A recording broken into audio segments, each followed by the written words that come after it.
ఓం మహాగణాధిపతయే నమ. ఓం గురుభ్యో నమ. ఓం శ్రీమాత్రే నమ. మనం ఈరోజు జూలై మాసంలో గ్రహస్థితి ఏ విధంగా ఉంది, దాని మూలంగా ఎవరెవరికి ఎటువంటి ఫలితాలు జరగనున్నాయి అనేటువంటి విషయం చెప్తుంది. నేనైనప్పటికీ కూడా చెప్పిస్తుంది సాక్షాత్ లలితామ్మవారిగా భావిస్తూ ముందుగా అసలు గోచారం ఎలా ఉంది అని చూసుకున్నట్లయితే, మీనరాశిలో శని, వృషభంలో స్వక్షేత్రంలో శుక్రుడు, మిథునంలో గురువు యొక్క సంచారం జరుగుతుంది. ఆ యొక్క శుక్రుడు 26వ తేదీ వరకు అక్కడ ఉంటాడు. 27వ తేదీ నుంచి గురువుతో శుక్రుడు కలుస్తాడు. అదేవిధంగా మనకి కర్కాటకంలో బుధుడు ఉన్నాడు. మరియు అదేవిధంగా సింహరాశిలో కుజుడు కేతువు యొక్క సంచారం జరుగుతుంది. కుంభంలో రాహు.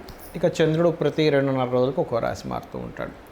అయితే ఈ యొక్క విషయాల వల్ల, అంటే ఈ గ్రహస్థితి వలన ఎటువంటి స్థితిగతులు ఉంటాయి, అలాగే ఏ పరిహార మార్గం చేసుకోవడం ద్వారా దాని నుంచి బయటపడతాం అనేటువంటి విషయాలు మనం ఒక్కొక్క లగ్నరీత్యా తెలుసుకుందాం. సింహలగ్నము, సింహరాశి. సింహం వారికి కనుక చూసుకున్నట్లయితే లగ్నంలోనే కుజుడు కేతు ఉన్నారు. దీనివల్ల ఏమిటి అంటే కొంచెం ఉష్ణం పెరుగుతుంది.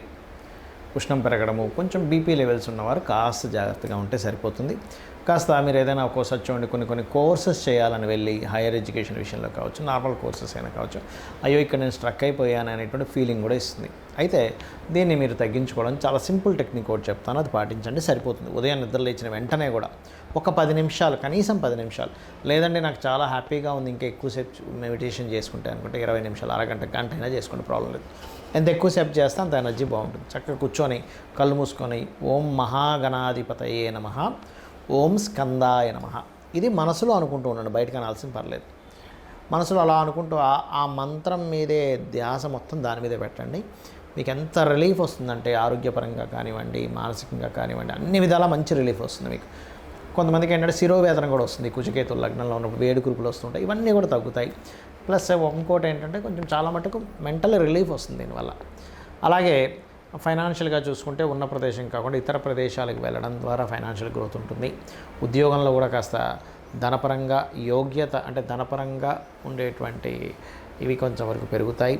కాకపోతే ఇక్కడ ధనాధిపతి ఎవరైతే ఉన్నారో, ఈ ధనాధిపతి వేన్లో ఉన్నందుకు ఇందాక నేను చెప్పినట్టుగా ఏదైనా సర్వీసెస్ మూలంగా ధనం రావడము, వ్యాపారాల్లో బాగా కలిసి రావడం, లాభస్థానంలో గురువు ఉన్నందుకు, అలాగే కాస్త సంతానం కోసం కొంచెం ప్రయత్నం ఉంటుంది, ప్రయత్నం లాభం అవుతుంది, దానివల్ల ఎటువంటి సందేహం లేదు. అదేవిధంగా సిబ్లింగ్స్ ద్వారా కొంతవరకు మీకు సహాయ సహకారాలు లభించడం అనేటువంటి చూపిస్తుంది. కాకపోతే ఈ సప్తమాధిపతి ఎప్పుడైతే శని అష్టమంలో ఉన్నాడో, కొంచెం వివాహ సంబంధించిన విషయంలోని, లేదా మీరు ఏదైనా వ్యాపారం చేస్తూ పార్ట్నర్షిప్లో ఉన్నట్లయితే ఆ పార్ట్నర్స్ ద్వారా కొంతవరకు స్ట్రెస్ ఉండడము, ఇటువంటివి బలంగా చూపిస్తున్నాయి. కాబట్టి మీరు ఏం చేయండి, శని కుజ కేతు గ్రహాల దగ్గర దీపారాధన చేయండి. గోవులకి బెల్లము, క్యారెట్స్, గ్రాసం 3 కలిపి తినిపించండి.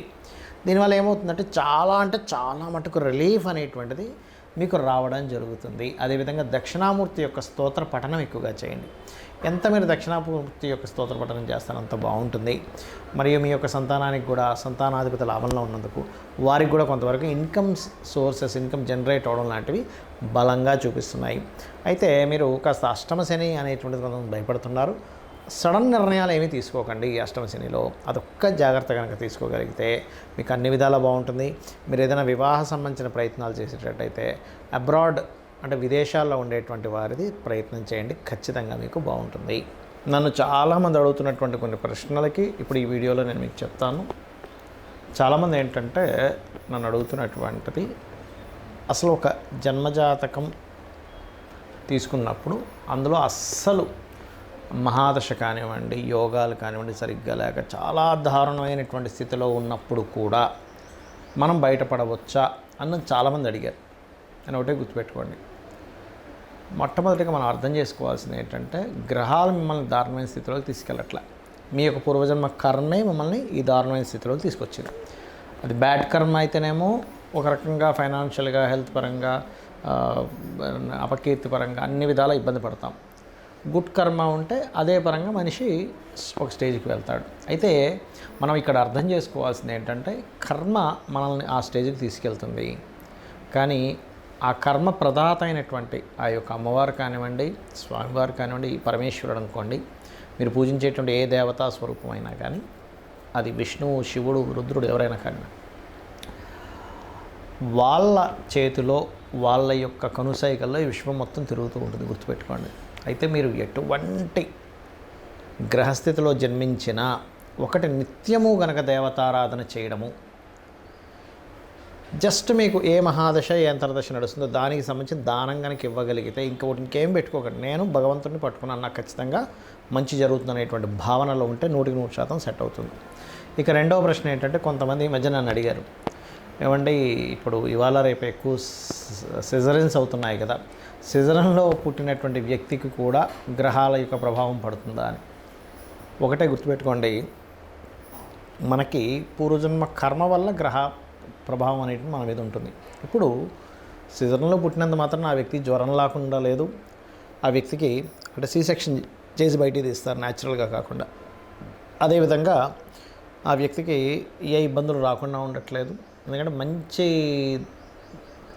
కర్మ లేదా మనం ఒక బ్యాడ్ కర్మ చేసామా మంచి కర్మలు చేసుకున్నామా అనేది పూర్వజన్మ దీన్ని బట్టి ఉంటుంది.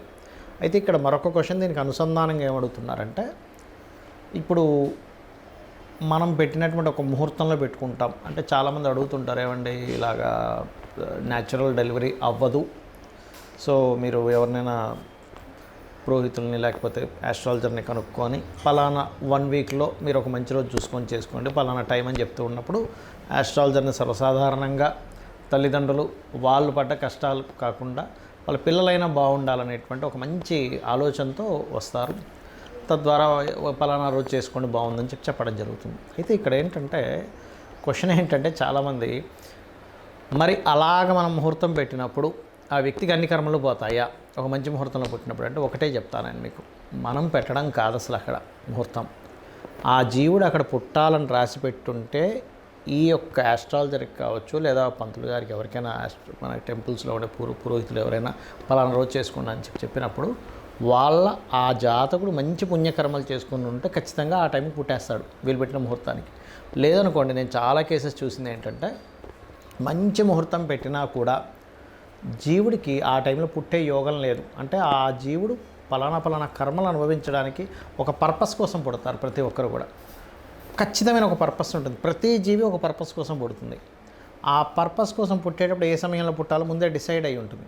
మనము పలానా ఉదాహరణకి ఇప్పుడు ఇది జూన్ మాసం నడుస్తుంది అనుకుందాం, జూలై 10వ తేదీయో పెట్టాం, కానీ వాళ్ళు జూలై 9వ తేదీ తల్లికి కాస్త పెయిన్స్ స్టార్ట్ అయిపోయి ఇమీడియట్లీ హాస్పిటల్లో తీసుకెళ్ళి జాయిన్ చేసేసి డెలివరీ చేసేస్తారు, ఆపరేషన్ చేసేస్తారు. ఎందుకంటే పెయిన్స్తో ఉన్నప్పుడు 10వ తేదీ దాకా ఆఖరిగా 9వ తేదీ వస్తే ఆ రకంగా జరుగుతుంది, గుర్తుపెట్టుకోండి. కానీ సర్జరీ చేసినప్పుడు పుట్టిన అంటే సి సెక్షన్లో పుట్టిన న్యాచురల్గా డెలివరీ అయినా ముందే ఫిక్స్డ్.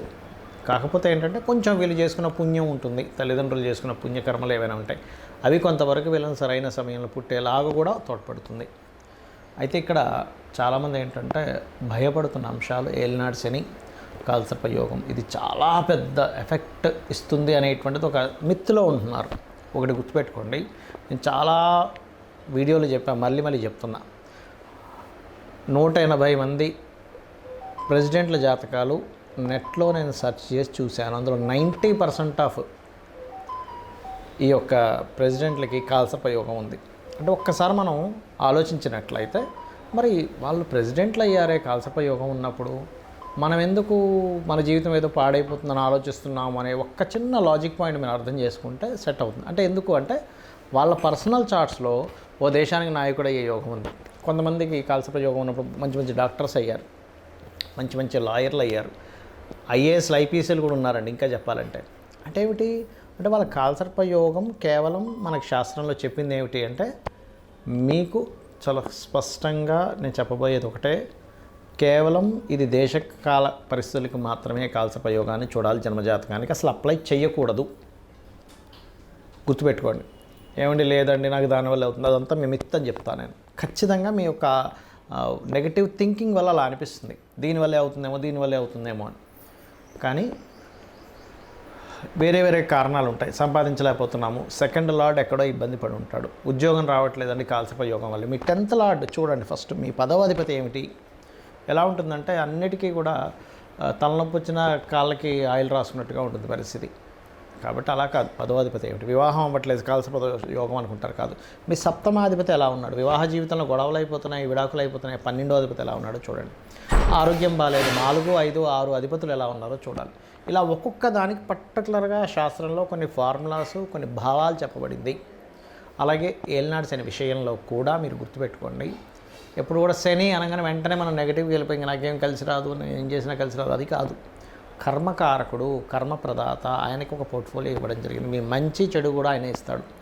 కాబట్టి ఏమిటి, ఏలినాడు శనులు అర్ధాష్టమశనులు అష్టమశనులు నడిచేటప్పుడు ఎక్కువ నిద్రపోవడం చేయకూడదు, యాక్టివ్గా ఉండాలి, ఎక్సర్సైజ్ చేస్తుండాలి, ఎప్పుడు ఏదో పనిలో ఉంటుండాలి, శ్రమిస్తుండాలి. శ్రమకారకుడు కాబట్టి మనకి ఇబ్బంది కలగకుండా ఉంటుంది. దాంతోపాటు మీకు దగ్గరలో ఏదైనా ఆలయం ఉన్నట్లయితే ప్రత్యేకంగా స్కందుడి ఆలయము లేదా గణపతి ఆలయము లేదా అమ్మవారి ఆలయం, ముఖ్యంగా హనుమాన్ ఆలయం కనుక మీరు రెగ్యులర్గా వెళ్తున్నట్లయితే ఏలినాడు శని ప్రభావం కంప్లీట్గా పాజిటివ్గా పనిచేస్తుంది మీకు.